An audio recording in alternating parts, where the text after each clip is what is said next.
Hello viewers, welcome back to Aseez copper kitchen. இந்த வீடியோவில் PRAN masala எப்படி செய்கிறதுன்னு பார்க்கலாம்.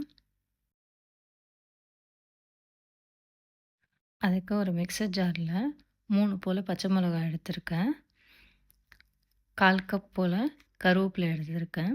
அதை நல்லா பல்ஸ் மோடில் கிரைண்ட் பண்ணி கொரன்னு எடுத்துக்கலாம்.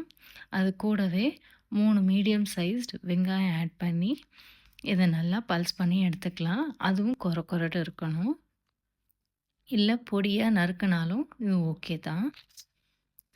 ரெடி பண்ணி வச்சுட்டு ஒரு கடாயில் 1/4 கப் போல் ஆயில் ஆட் பண்ணி இந்த அரைச்சி வச்சுருந்த வெங்காயத்தையும் இதில் ஆட் பண்ணிக்கலாம்.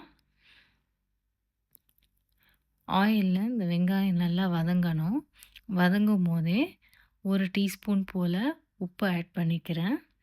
ஸோ இன்னும் நல்லா சீக்கிரம் வதங்கிடும். வெங்காயம் வதங்கிட்டு இருக்கும் போதே மிக்சர் ஜாரில் 2 மீடியம் சைஸ் நல்லா பழுத்த தக்காளியாக எடுத்து அரைச்சிக்கலாம். இதையும் கொரன்னு அரைச்சி எடுத்துக்கலாம்.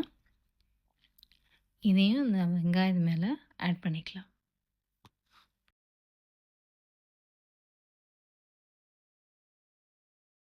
தக்காளியை ஆட் பண்ணிவிட்டு நல்லா ஒரு மிக்ஸ் கொடுத்துக்கலாம்.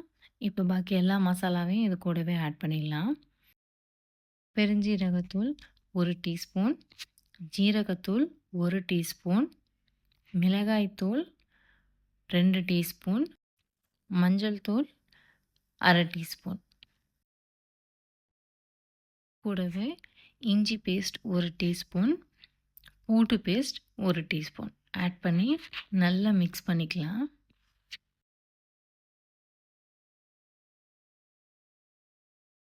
ஃப்ளேமை நல்லா குறைச்சி லோவில் வச்சு 2 to 3 நிமிஷம் மூடி போட்டு நல்லா வேக வச்சுக்கலாம். எண்ணெயெல்லாம் பிரிஞ்சு வரட்டும்.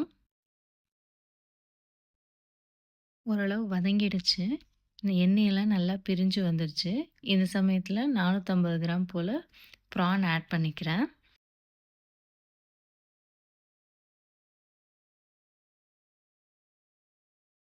மசாலா எல்லா பக்கமும் ஈவனாக ஸ்ப்ரெட் ஆகிற அளவுக்கு நல்லா மிக்ஸ் பண்ணிக்கலாம். மிக்ஸ் பண்ணிவிட்டு இது ஒரு மூடி போட்டு ஒரு 2 நிமிஷத்துக்கு வேக வச்சுக்கலாம்.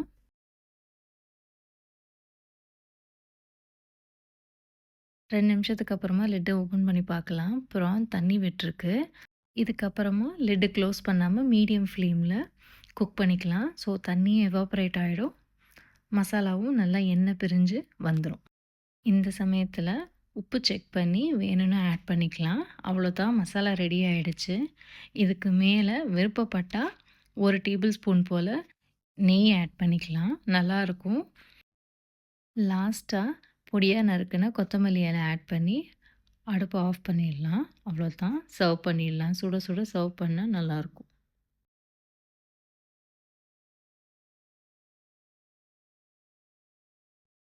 Parotta, chapati, white rice, ghee rice எல்லாத்துக்குமே இந்த காம்பினேஷன் நல்லாயிருக்கும்.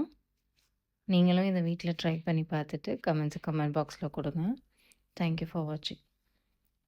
For more recipes, please do subscribe to Asees Copper Kitchen. Like, share and comment below. Thank you for watching.